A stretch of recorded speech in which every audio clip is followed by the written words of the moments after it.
it's not. What the iPad is a pretty decent little tablet computer with some issues that otherwise works well in the cockpit. Hello everyone, I'm Paul Bertorelli reporting for AVweb and Aviation Consumer. In this brief video, we're going to cut through the hype surrounding the introduction of the iPad with a focus on aviation applications. It is true there are more than 300 aviation apps, but 250 of them are hardly worth installing, never mind buying. Let's look at the hardware first. Now, the first time you pick up an iPad, your reaction might be, wow, that's big. It's also kind of heavy, which introduces the first issue, where to put it in the cockpit. We'll look at that in a minute, but first let's zoom in on some of the screens. This thing measures 7.5 by 9.5 inches, and it weighs 1.6 pounds. It's also kind of slippery, so you really need some kind of case for it, or you're going to drop it. It has 8 times the screen area of the iPhone and the Touch, and that's what makes it a good chart viewer. That large screen also has room for a good virtual keyboard, but Apple also has this portable keyboard. It works okay, but it's clunky to carry around. The iPad screen is bright and sharp, way sharper than anything else in aviation. The battery is good for at least 8 hours, so you don't need ship's power. But Apple thoughtfully made it impossible to swap batteries. And by the way, if you want the most out of an iPad, buy the version with built-in 3G. That'll cost you $30 a month, but it'll be worth it. Let's take a look at what the iPad does. Basically, it will run any application that an iPhone will. Some apps have been optimized for the iPad's screen size, but if one hasn't, like Wing X for example, there's a zoom button to enlarge it. You lose some resolution, but it's hardly an issue. Most of these apps will eventually get iPad versions. So now we get down to what the iPad will do, which turns out to be a lot of stuff, and a lot of stuff you probably don't even need. Aviation apps can be sorted into broad categories: flight planners, navigators, weather getters, chart functions, utility programs, logbooks, reference material, and games. The iPad is strong on flight planners and utilities like E6Bs or weight and balance. Here's a nice E6B from Sporties and a CG program called, what else, W&B. The iPad is so-so as a weather getter. It grabs text reports fast enough, but its imagery options through apps aren't very impressive. Animation is limited, and they don't scale that well. You're better off logging onto a website or using an app gateway to do ads.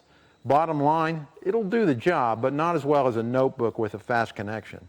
How about POHs and reference books? The iPad is good at those, and for some POHs, it can calculate performance data on the fly. This is pretty good because most of us don't bother with this kind of stuff. Apps make it easy enough to do. Here's an app that stores the FAA's Instrument Flying Handbook and makes it easily searchable, if not browsable. For $1.99, you can hardly go wrong. On the other hand, some apps are, well, they're just a little silly. Here's one that does a nice job of calculating crosswind components. Call me crazy, but shouldn't anyone who can actually fly an airplane be able to figure this stuff out? Well, maybe not. Or how about this one? You put in a heading and a runway and it tells you how to enter the pattern. I get this as a training aid, I really do. But anyone with a room temperature IQ can probably grasp the concept. Now, lots of buyers are going to want to use an iPad for charts and plates, so let's take a look at that function. The iPad actually does a pretty good job of it. Here's an app called ForeFlight, which has low altitude IFR charts. Call them up with a tab, then you select the chart you want. You can't open the chart for a full view as you can with paper, but you can pinch scale it and finger scroll it to where you want to go. You can search the maps quickly for fixes by keying them in. Not bad. The app also has sectionals. Get to the plates through the airport page where they're listed under the Approach tab, then just touch the one you want. These can be pinch scaled and scrolled. They're easy to get at and pretty readable. Wing X has a nice browser feature that allows you to finger scroll through all of the plates for an airport, then pick the one you want. Again, the plates are quick to find and they're easy to read, but the pinch scaling needs a little work. Of course, one of the things you have to solve in the cockpit once you get it in the cockpit is where to put it. The iPad is large enough that it's really too large to go on a yoke. No one has a yoke mount yet that I've been able to find. I know there are a couple people working on one.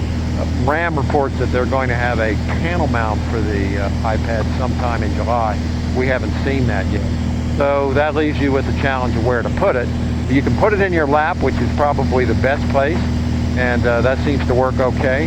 The screen is a little bit glary. It does need some kind of a screen treatment. We haven't tried that. In the Cirrus, I tried the iPad in my lap, which worked pretty well. It's out of the way. There's plenty of room. As you can see in direct sunlight, it is readable, but it does turn up all the smudges. You'll see through them, but it is noticeable.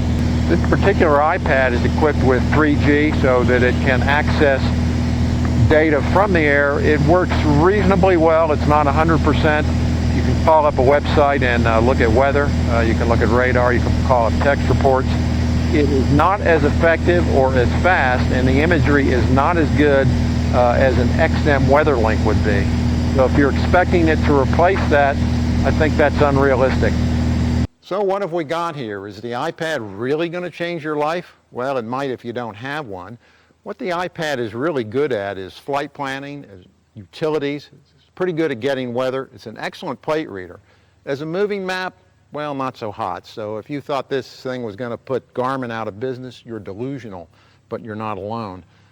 What the iPad is really good at is general functions like web browsing, checking email, travel utilities, ground navigation.